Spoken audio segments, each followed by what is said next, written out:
माझे वडील स्वर्गीय आमदार रावसाहेबजी अंतापूरकर साहेब यांची आज जयंती आहे। जयंतीनिमित्त अनेक अशा आमच्या हृदयात अशा आठवणी आहेत की त्या आम्ही कधी परिवार तो विसरू शकत नाही। त्यांनी अनेक मोठं कार्य त्यांच्या संपूर्ण जीवन कार्यात त्यांनी करून ठेवलेलं होतं। आज त्याच विचारांवरती आम्ही आमची वाटचाल पुढे नेऊन आमच्या वतीनं जनतेची सेवा करण्याचा परिपूर्ण एक ठाम निर्णय आमच्या मनामध्ये निश्चितपणे आहे। या देगलूर बिर्डी जनतेचं या मातीचं नितांत प्रेम माझ्या वडिलांचं या मातीवर होतं, या इकडच्या जनतेवर होतं। आणि त्यांच्या जाण्याच्या नंतर जसं आता देशमुख साहेबांनी म्हटलं, निश्चितपणे तसंच प्रेम आजही त्या जनतेचं प्रेम आमच्या पूर्ण परिवारावरती आहे। खूप मोठी संधी आम्हाला या मतदारसंघाची सेवा करण्याकरता या मातीतल्या माणसांनी दिली।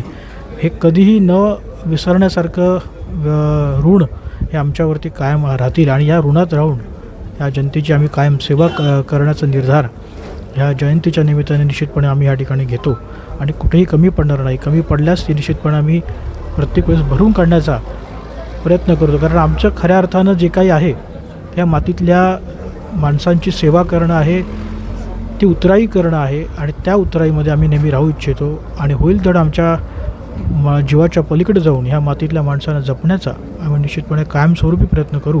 मला जयंतीच्या निमित्ताने सांगायचं, वडिलांचं खूप अतुलनीय असं कार्य आहे। मी वडिलांना त्यांच्या ऑफिसर असतानापासून मी पाहतो आहे, PWDमध्ये एक चांगल्या पदावर ते होते, परंतु त्यांचे विचार ह्या ओढ कायम आपल्या गावाकडच्या मातीतल्या माणसांना काहीतरी त्यांच्यासाठी करावं।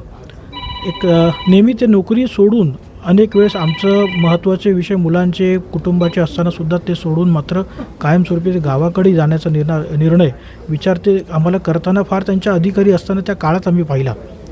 त्यावेळेस आम्हाला वाटलं की वडिलांचे विचार हे अतिशय वेगळे आहेत आणि निश्चितपणे आपल्या मातीतल्या माणसांची सेवा करायची त्यांना निश्चितपणे त्या ठिकाणी ओढ आहे आणि त्याच ओढीने ते गावाकडे आल्याने योगायोग 2009 साली ते प्रथम आमदारही झाले।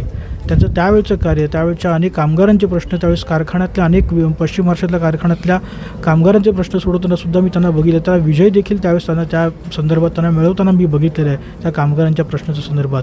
आज देगलूर बिर्डीच्या मातीतल्या माणसांच्या सेवेमध्ये मी त्यांना काम करताना पाहिलं आहे।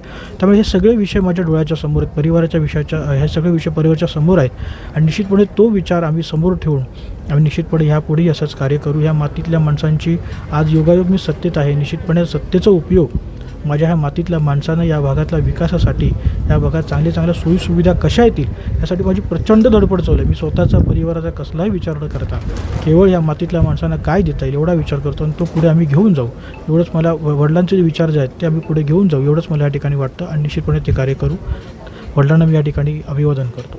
साहेबजी अंतापूरकर साहेबाच्या जयंतीच्या निमित्तानं मी त्यांच्या पावन स्मृतीला अभिवादन करतो आणि एक गोष्ट सांगू इच्छितो, किस्सा आयुष्यातला। 2014ला ते आमदारकीला पडल्यानंतर 2017ची जी जिल्हा परिषद निवडणूक लागली, पंचायत समिती देगलूर आणि बिलोलीमध्ये 9 पैकी 7 जागा त्यांनी या ठिकाणी आपल्या नेतृत्वाखाली निवडून आणल्या आणि 2ही पंचायत समिती काँग्रेसच्या ताब्यात घेतल्या।